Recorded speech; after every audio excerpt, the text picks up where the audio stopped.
Bueno, hermanos, vamos a continuar entonces con el tema que hemos venido revisando. Todavía nos faltan algunas semanas más para estar con este tema acerca de la mundanización de la iglesia. No me importa cuántas semanas vayamos a durar. A mí lo que me interesa es que al final quede tan claro que usted no tenga ninguna duda de cómo es que todo esto ocurrió y cuáles son las cosas de las cuales nosotros como cristianos dentro de la iglesia tenemos que cuidarnos. No estamos hablando del mundo afuera, no estamos hablando de la iglesia, de lo que ocurre adentro de la iglesia. ¿Por qué? Porque el mundo de afuera ya nosotros sabemos cómo es. Pero cuando usted viene a la iglesia, usted cree y usted confía en que la iglesia todo bien, todo ok, todos santos, ¿verdad? Pues no. No todos santos, no todos trigo, porque la cizaña la siembra el enemigo en el campo del Señor junto con el trigo. Y como el Señor no está interesado en cortarla hasta que venga ya la siega final, mientras tanto tenemos nosotros que interactuar con la cizaña y tener la capacidad de identificar quiénes son cizaña dentro del pueblo de Dios. Porque el mundo se está metiendo a la iglesia de diferentes maneras y a través de personas que traen el mundo a la iglesia. Entonces hay que tener mucho cuidado con eso. Bien, la semana pasada hablamos acerca del libro de Enoc, los ángeles caídos. ¿Recuerdan? Que el libro de Enoc habla de unos 200 ángeles caídos, de entre esos 200 hay 20 que eran como los líderes principales. ¿Y cuál era la situación que existía con el tema de los ángeles caídos con respecto a la transferencia de conocimiento, verdad? ¿Ok? Que estos ángeles caídos, al haberse juntado con las hijas de los hombres, o sea, con las mujeres, al haber utilizado cuerpos físicos para poder tener intimidad con las mujeres, procrean seres híbridos sobrenaturales, los Nefilim, y en esta relación, digamos, que tenían los ángeles caídos con las mujeres, hay una transferencia de conocimiento a las mujeres, a las que eran sus mujeres, y obviamente a estos hijos Nefilim, que también tenían. Entonces empezaron a hacer transferencia de diferentes conocimientos, la cosmética, la perfumería, las hierbas, la adivinación, la brujería. O sea, hay una infinidad de cosas de conocimiento que, de acuerdo con lo que dice el libro de Enoc, fue transferida de estos ángeles caídos a la humanidad. Y este conocimiento ha servido para que el hombre se descarríe todavía más. ¿Ok? Inclusive el arte de las armas de guerra le enseñaron estos ángeles caídos a los hombres. Entonces aquellos que antes se peleaban a puño ya podían hacer una lanza, ya podían hacer una espada, ya podían hacer artefactos para matar y herir a otras personas con una superioridad. ¿Ok? Bien. Entonces, después del análisis que hicimos acerca de los ángeles caídos la semana pasada, necesitamos ahora entender qué pasó con ellos. ¿Por qué? Porque eran ángeles, ¿cierto? Entonces, cuando el Señor trae el diluvio universal de los días de Noé y empieza a inundarse toda la tierra, aquellos seres espirituales podían despojarse de ese cuerpo que tenían, ¿verdad? Ustedes sí saben, sí entienden que los demonios poseen cuerpos. ¿Sí lo entienden? ¿Recuerdan cuando el endemoniado gadareno que Jesús encuentra en la ciudad de Gadara, ¿verdad? Que corría desnudo en medio de las lápidas, de las tumbas y todo esto? Este hombre estaba poseído por un demonio, o sea, él no tenía control de su propia voluntad. El demonio que estaba instalado en su cuerpo, el que controlaba absolutamente todo lo que pasaba con este hombre. ¿Ok? Entonces los demonios pueden hacer esto. Vea qué interesante, nunca se dice en la Biblia, no se menciona, usted lo puede buscar en todas partes. En ninguna parte de la escritura dice que un ángel de luz haya poseído a una persona, ¿verdad que no? Eso solo lo hacen los demonios, solo lo hacen los ángeles de las tinieblas, los de la oscuridad, los caídos. ¿Ok? Entonces, ellos en el momento en que se empieza a levantar, se empieza a elevar el agua y ya ven que se van a ahogar, fácil, sueltan los cuerpos que tenían, ¿verdad? O sea, abandonan esos cuerpos que habían materializado y van de vuelta para el cielo, según ellos. Y en el camino nos paran, no señor, esto no funciona así. Usted se rebeló contra la autoridad del Eterno. Y ahora en el cielo de nuevo no, ahí no hay cabida para ustedes. Ahora van a ser prisioneros en un lugar interdimensional especial donde van a estar recluidos hasta el día del juicio. Esto lo tenemos acá. En Hebreos 2, 5 al 8 vamos a ver qué pasó con la credibilidad de los ángeles. O sea, Dios confía de acuerdo con lo que dice el libro de Enoc. Ojo, ¿verdad? De acuerdo con lo que dice el libro de Enoc. No estamos diciendo que la Biblia lo dice de esta manera, aunque sí hay un pasaje en la Biblia que ustedes han escuchado en alguna oportunidad que dice: el ángel del Señor acampa alrededor de los que le temen y los defiende y los protege. Eso significa que sí, la idea de un ángel que protege, que defiende a las personas existe en la Biblia, que cuida a las personas existe en la Biblia. Lo que nosotros popularmente hemos conocido a veces desde chiquillos como el ángel de la guarda, ¿verdad? Ok, el concepto del ángel de la guarda entonces no es tan loco. De hecho hay una referencia en la Biblia con respecto a esto. Ok, ahora vea lo que dice. ¿Qué es lo que pasa entonces con la confianza que Dios había depositado en estos ángeles? Se perdió. ¿Por qué? Porque estos ángeles no fueron capaces de mantenerse en su posición original para hacer el trabajo que se les había asignado. Entonces vea lo que dice Hebreos capítulo 2, versículos 5 al 8. Dice: porque no sujetó a los ángeles el mundo venidero acerca del cual estamos hablando. Ahorita vamos a regresarnos a este primer versículo. Pero uno testificaba en cierto lugar diciendo: ¿qué es el hombre para que te acuerdes de él? ¿O el hijo del hombre para que te intereses en él? Le has hecho un poco inferior a los ángeles, le has coronado de gloria y honor y le has puesto sobre las obras de tus manos. Todo lo has sujetado bajo sus pies. Paremos ahí. ¿Recuerdan cuando vimos en el libro de Génesis acerca de la asignación, de la posición que le dio Dios al hombre? ¿Qué fue lo que Dios le dijo al hombre? ¿Que iba a hacer qué? Ajá. Ahora no te oigo. Duro. Usted sí sabe, ya la vi, pero no lo vi bien. ¿Qué iba a hacer el qué? El Señor de la tierra. ¿Ok? Entonces Dios le dice al hombre, o sea, yo te voy a poner aquí y te voy a poner como Señor, dominando absolutamente todo. Entonces recordemos, Dios es el dueño de todo, el dueño de la tierra, del cielo, del universo, de todo. Él es el dueño. Pero originalmente el Señor de la tierra era el hombre, porque eso fue lo que Dios estableció desde un principio, para que el hombre dominara completamente todo lo que estaba en esta tierra, en este planeta. Entonces dice aquí, le has puesto sobre las obras de tus manos, todo lo has sujetado bajo sus pies. Eso significa que ellos lo tenían claro. Pero vea lo que sigue diciendo: porque al sujetarlo todo a él, no dejó nada que no le sea sujeto. O sea, todo lo que pertenece a esta tierra, todo lo que pertenece al mundo, estaba bajo la sujeción, bajo la autoridad de el hombre. Ahora sigue diciendo: pero ahora no vemos aún todas las cosas sujetas a él. Hoy día no es así. ¿Ok? Eso era lo que Dios quería en un principio. Eso era lo que Él estableció en el jardín del Edén. Pero hoy en día no es así. ¿Por qué? Ya sabemos por qué. Porque el diablo le robó el mandado, ¿cierto? Le puso una trampa. El hombre cayó, la mujer cayó, arrastró a su marido y los logró esclavizar. ¿A qué? Al pecado.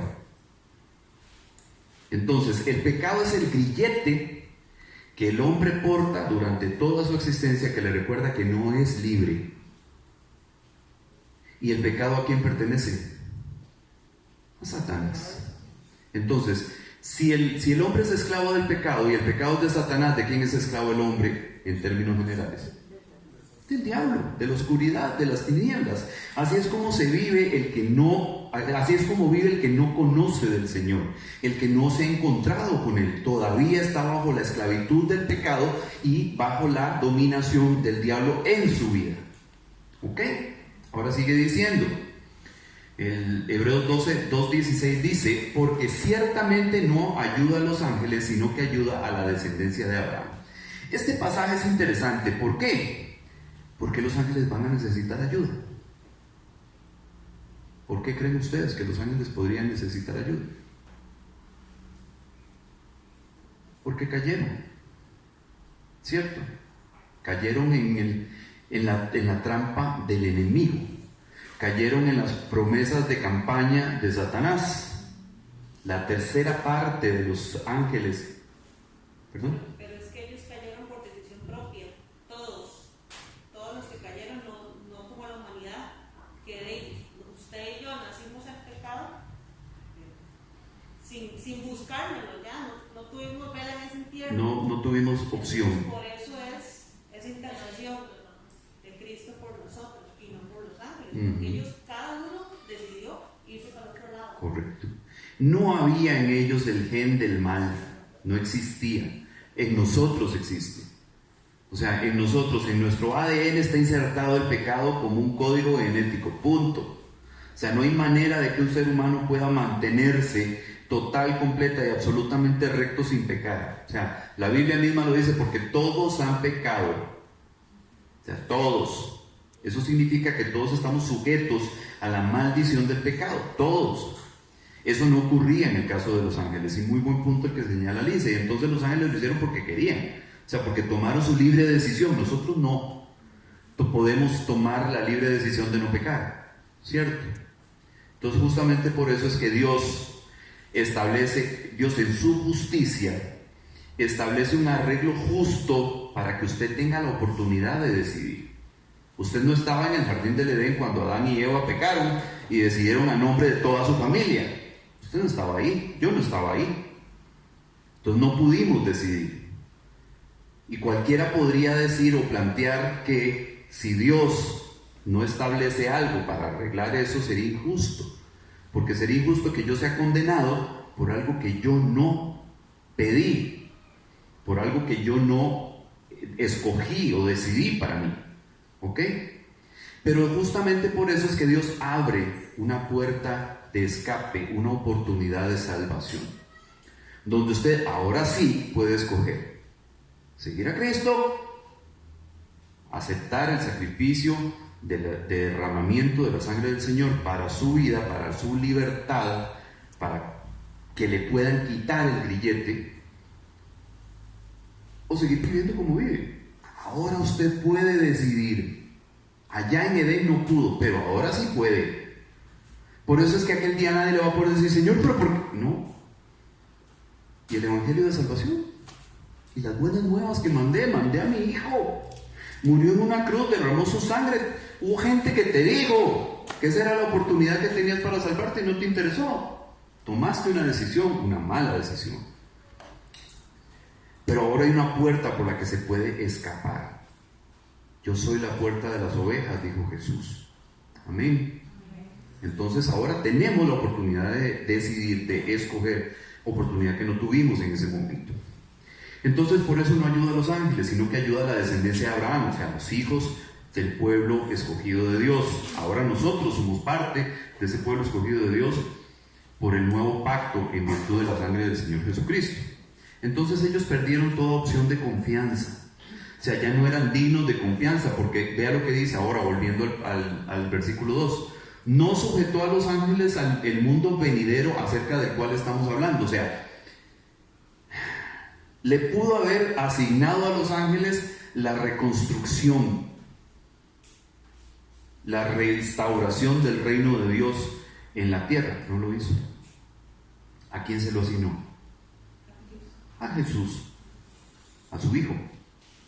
Pero se lo asignó a su hijo, que vino a convertirse en un ser humano, que vivió como cualquiera de nosotros y que resistió todas las tentaciones, todas las provocaciones y todo lo que un ser humano normal tiene que resistir. ¿Ok? Entonces fue hallado digno de confianza, porque aún en medio de las más duras pruebas, aún ante el temor, ante la duda, ante la inquietud del mismo Hijo de Dios, cuando le dice, Padre, si es posible, que pase de mí esta copa, o sea, este trago no me lo quiero bajar, porque él sabía lo que seguía. Él tenía claro, o sea, él podía ver el futuro, él sabía exactamente qué le iban a hacer, cómo se lo iban a hacer, cuánto le iba a doler, o sea, él tenía claro todo el sufrimiento que estaba a punto de experimentar en lo físico. Y entra en un momento de humanidad,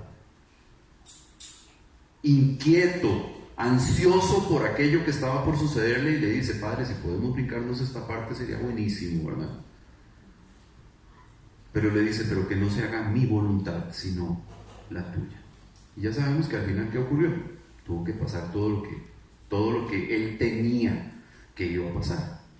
Pero fue hallado digno de confianza. Entonces Dios le sujeta el mundo venidero, o sea, lo que va a suceder después de que Cristo regrese, lo sujeta bajo la autoridad de Él, no de los ángeles. O sea, ya los ángeles otra vez a cargo de la humanidad, no lo volvió a hacer Dios. ¿Por qué? Porque cuando lo hizo, la cosa no salió bien. Satanás se aprovechó de esa oportunidad, de ese contacto, y los arrastró. El tipo es, el Señor lo reprenda, pero es hábil, muy hábil. Un día dijo alguien: Dios le quitó la belleza, no la inteligencia. Porque él era un ángel bello, probablemente ya no lo sea, ¿verdad? De hecho, o sea, no puede ser bello con todo lo que hace. Pero Dios le quitó la belleza, pero no la inteligencia. Él es muy astuto. Y él sabe exactamente cómo hacer para que la gente, para que las criaturas le presten atención y para que le crean. Es un manipulador por excelencia. El Señor lo reprenda. Amén. Amén. Seguimos. Entonces, ¿qué suerte corrieron estos ángeles caídos de los tiempos de Noé? Dice Judas en el capítulo 1, solo un capítulo tiene Judas. Dice Judas en el verso 6. Dice: y a los ángeles que no conservaron su señorío original, sino que abandonaron su morada legítima, los ha guardado en prisiones eternas bajo tinieblas para el juicio del gran día. A los ángeles que no guardaron su señorío original. ¿Cuál era el señorío original de los ángeles? Ser criaturas espirituales, ¿cierto? Y cuando Dios les permitió la posesión de un cuerpo físico, tenía un propósito específico. No era para que hicieran lo que les diera la gana, ¿verdad? O sea, les da la capacidad de poder materializar un cuerpo para una función específica que tenían que realizar. Pero ellos se desvían, hacen otra cosa, abandonan su posición, su señorío original, la dignidad de una criatura celestial, y echan a perder el plan de Dios, desobedeciendo y rebelándose en contra de la autoridad de Dios. Entonces, ¿qué fue lo que pasó con los ángeles de los tiempos de Noé? Correcto. Agarraron sus cuerpos para revolverse con las mujeres y tener hijos, y no fue para eso que Dios los mandó. ¿De acuerdo? Entonces dice ahora segunda de Pedro, capítulo 2 y los versículos 4 y 5. Pero si Dios no perdonó a los ángeles cuando pecaron, sino que los arrojó, aquí dice al infierno, hay un asterisco, ahora vamos a ver ese asterisco. Dice: porque si Dios no perdonó a los ángeles cuando pecaron, sino que los arrojó al infierno y los entregó a fosos de tinieblas reservados para juicio, si no perdonó al mundo antiguo, sino que guardó a Noé, un predicador de justicia, con otros 7, cuando trajo el diluvio sobre el mundo de los impíos. Entonces aquí, en estos dos versículos, en el 4 y el 5, nosotros estamos encontrando el contexto de esto, porque habla de los ángeles que pecaron y habla de los tiempos de Noé, porque en los tiempos de Noé fue cuando precisamente una importante cantidad de ángeles pecó contra Dios, abandonó su señorío original e hicieron cosas contrarias a la voluntad y al plan que Dios tenía originalmente. ¿Ok? Entonces dice acá, o sea, ¿cuál fue la suerte que corrieron? Los enchorparon, como decimos nosotros aquí popularmente, ¿verdad? O sea, no perdieron su libertad, perdieron todas esas capacidades especiales que como criaturas espirituales tenían. Siguieron siendo seres espirituales, obviamente, pero ahora son seres espirituales encarcelados, presos. Y usted dirá, ¿cómo se puede apresar un ángel? ¿Cómo se puede apresar una criatura espiritual? Pues Dios tendrá su método, ¿verdad? Tendrá su manera de poner límites a su creación celestial para que diga, aquí te vas a quedar, en esta condición estás y de aquí no te vas a mover hasta que yo te llame a juicio. Entonces dice aquí, los entregó a fosos de tinieblas reservados para el juicio. Si usted nota, aquí dice que los arrojó al infierno. Ahí tengo un asterisco y en la parte de abajo, que se me está moviendo mucho esto y no le pusimos el peso y esto el viento me lo está levantando todo. Aquí en la parte de abajo dice tártaro, que hay una palabrita chiquitita en el asterisco que dice tártaro. Ok, ¿qué es el tártaro? El infierno, esta palabra infierno que aparece en este pasaje de 2 de Pedro 2, es una palabra trasladada del griego y traducida como infierno. Para que ustedes me entiendan, la palabra infierno no existe en la Biblia. Y usted dirá, pero yo la he visto, la he leído un montón de veces, ahí donde dice el infierno, el infierno, el infierno. En el original no existe la palabra infierno. La palabra infierno viene del latín infernus, que significa inferior. ¿Ok?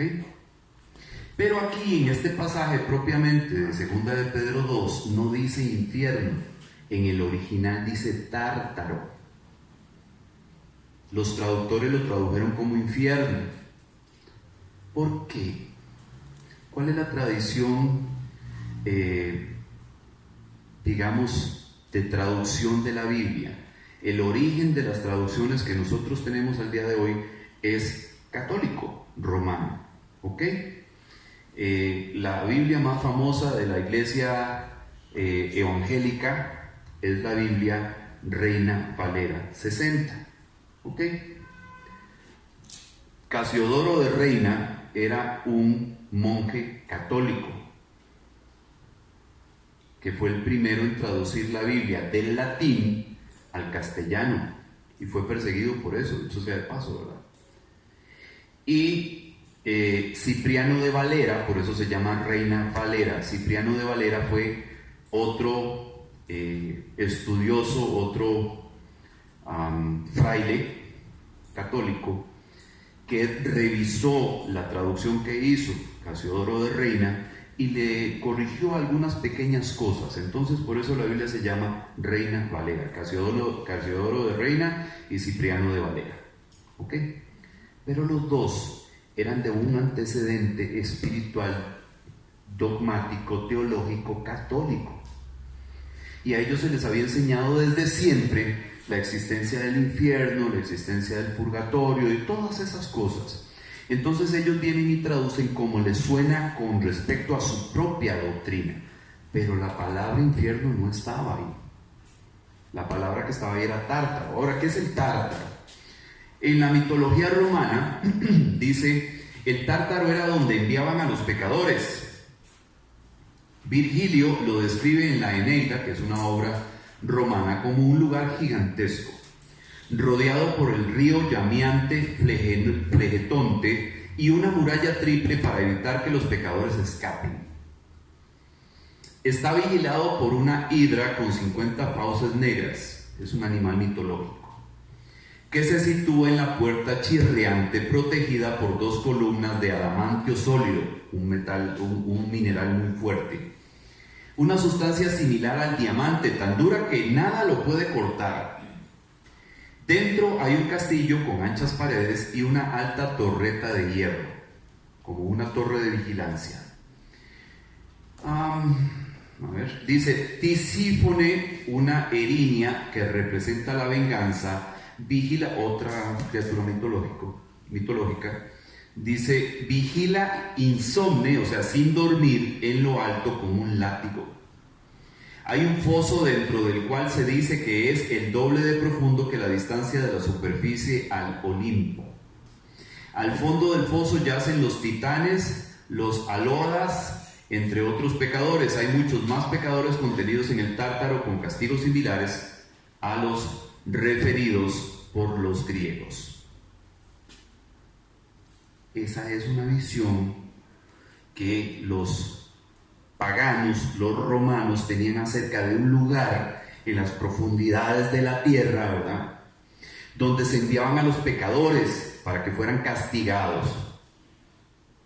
¿Les suena parecido? Es prácticamente la misma descripción del infierno, ¿correcto? Pues de ahí viene. El concepto del infierno viene justamente de ahí.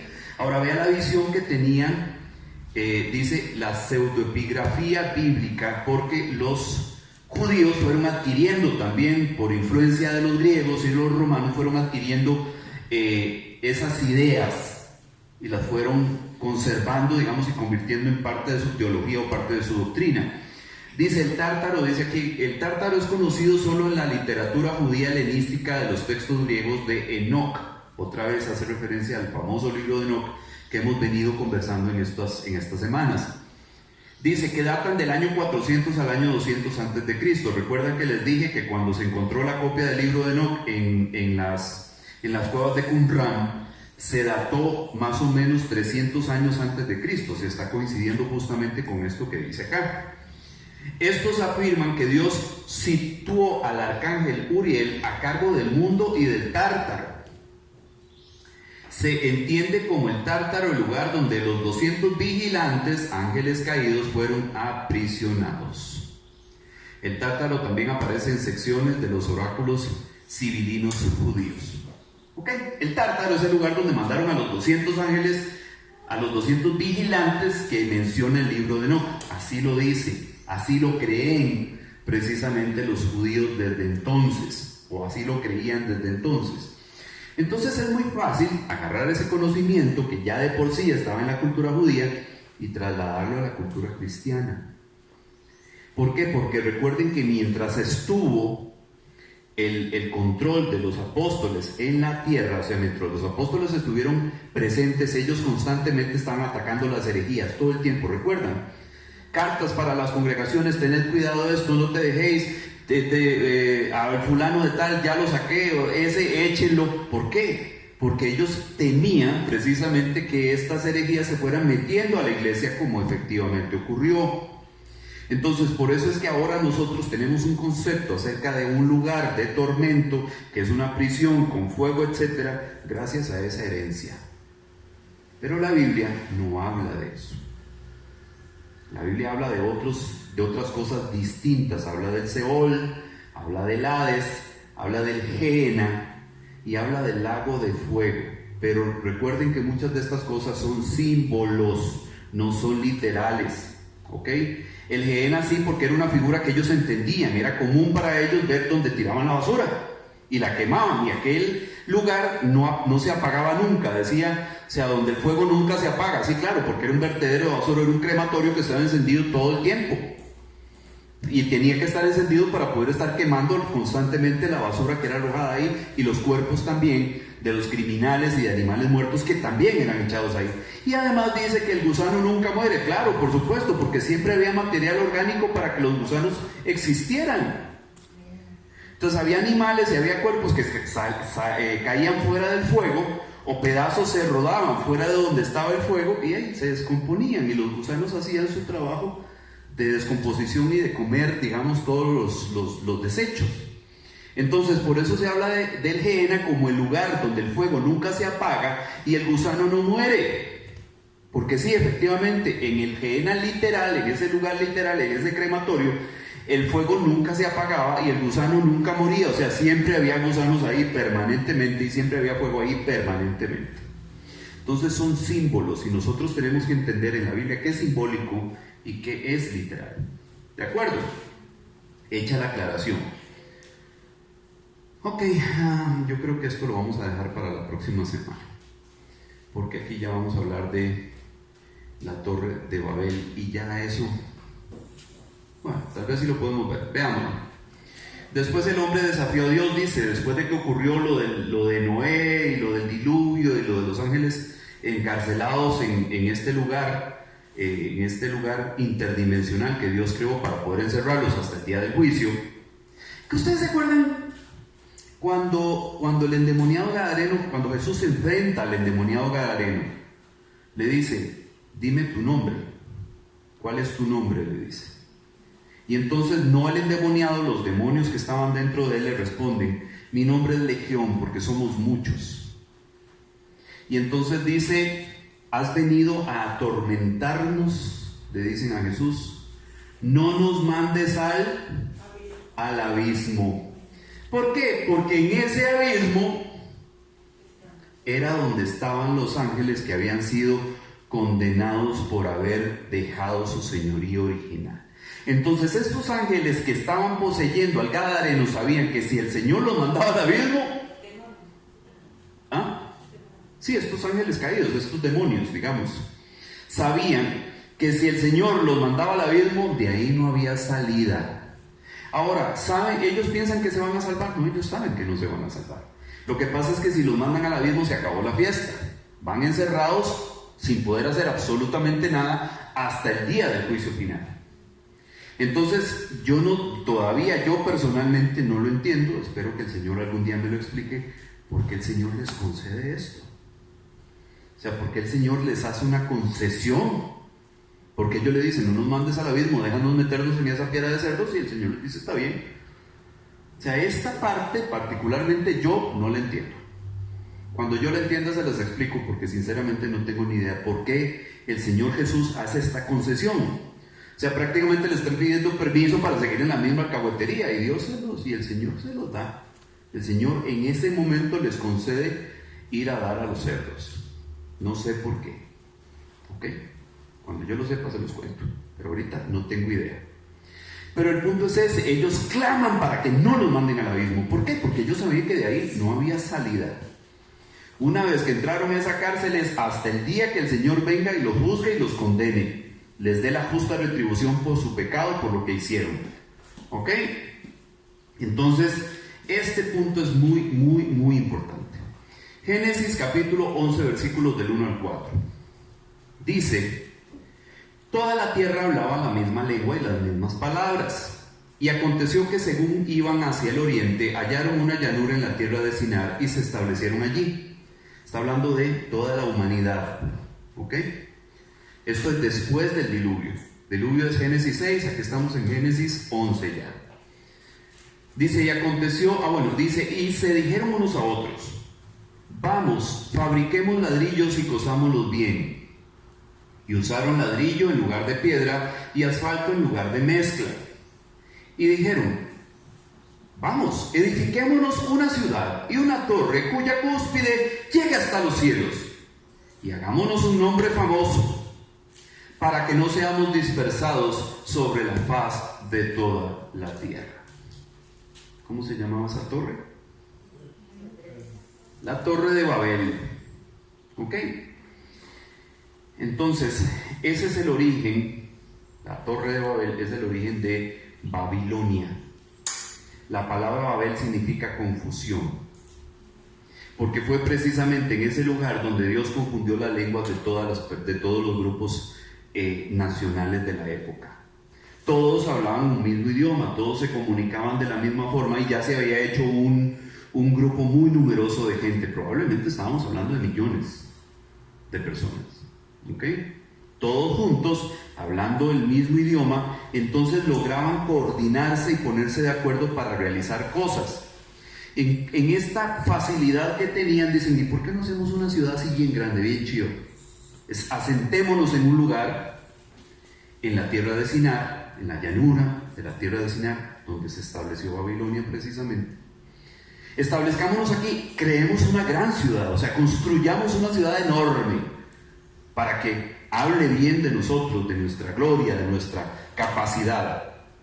Y en esa ciudad levantemos una torre, y que esa torre llegue hasta los cielos. O sea, para arriba, y para arriba, y para arriba, y para arriba.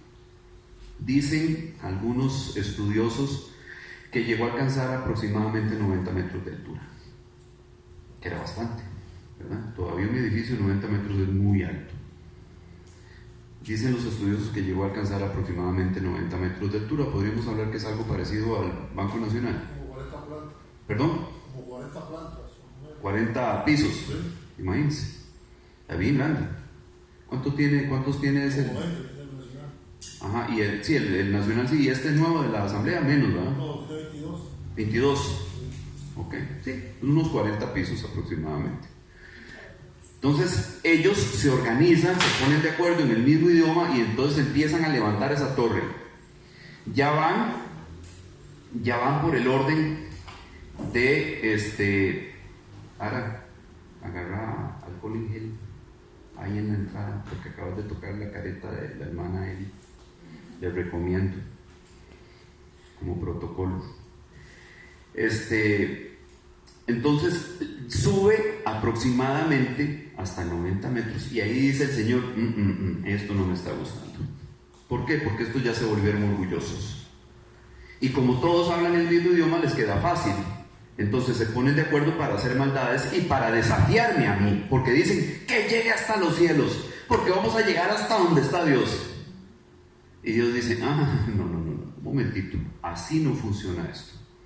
Entonces en ese momento, ¿qué hace? Confunde las lenguas de todos ellos y empieza, digamos, a juntarse los que hablaban el mismo idioma, ¿verdad? O sea, empiezan diferentes lenguajes a desarrollarse y se empiezan a agrupar los que hablaban el mismo lenguaje y ya no se pudieron comunicar más. ¿Qué ibas a decir, Ana? Ya no pudieron comunicarse más. O sea, se terminó el proyecto que tenían. Entonces, otra vez, el hombre vuelve a desafiar a Dios, de nuevo. Ya no eran los Nefilim de los tiempos de Noé, ahora era toda la humanidad junta, poniéndose de acuerdo para establecer una gran ciudad y una gran torre para llegar hasta donde estaba Dios. Y Dios dice, ustedes se equivocaron, ¿ustedes qué creen, que yo estoy pintando la pared o qué? No, esto se terminó aquí. Y Dios interviene y los separa. Desde entonces, cada grupo nacional tiene un lenguaje propio en el cual comunicarse. Hay lenguas originales, semíticas, indoeuropeas. Esos son los idiomas base, la raíz de los cuales surgieron todos los lenguajes que nosotros conocemos hoy. Muchas de esas lenguas ya están desaparecidas. Son lo que se llaman lenguas muertas, ya no se hablan, ya no se conocen, ¿ok? Algunos estudiosos hacen, digamos, una interpretación de lo que pudo haber significado cada uno de esos idiomas, pero ya no se hablan, se perdieron en el tiempo, ¿ok? Pero eso fue un plan de Dios porque ellos estaban organizándose una vez más para hacer lo que desagradaba a Dios, para desafiar la autoridad y el poder de Dios una vez más, por influencia de todos aquellos que en algún momento habían llegado a darles todos estos conocimientos, porque ¿cómo fue que averiguaron que se podía construir tan alto si cambiaban los materiales? ¿Ustedes qué creen? ¿De dónde vino ese conocimiento? De los alienígenas ancestrales, dice el programa de History. ¿Ok? Estos famosos alienígenas ancestrales que se mencionan en estos programas, ya nosotros sabemos quiénes son. Entonces, ¿sí existen? Sí existieron, sí. ¿Hubo transferencia de conocimiento? Sí hubo transferencia de conocimiento. Lo dice la Biblia y lo dice el libro de Enoch. Sí existió eso. Entonces, de ese conocimiento se agarraron los hombres para empezar a torcer las cosas y hacerlas a su manera, ofendiendo y desafiando a Dios. ¿De acuerdo? La próxima semana vamos a continuar con el tema. Pero por lo menos ya entendemos qué fue lo que pasó entonces con estos ángeles y cómo es que la cosa siguió caminando. Bien, hermanos, pongámonos de pie.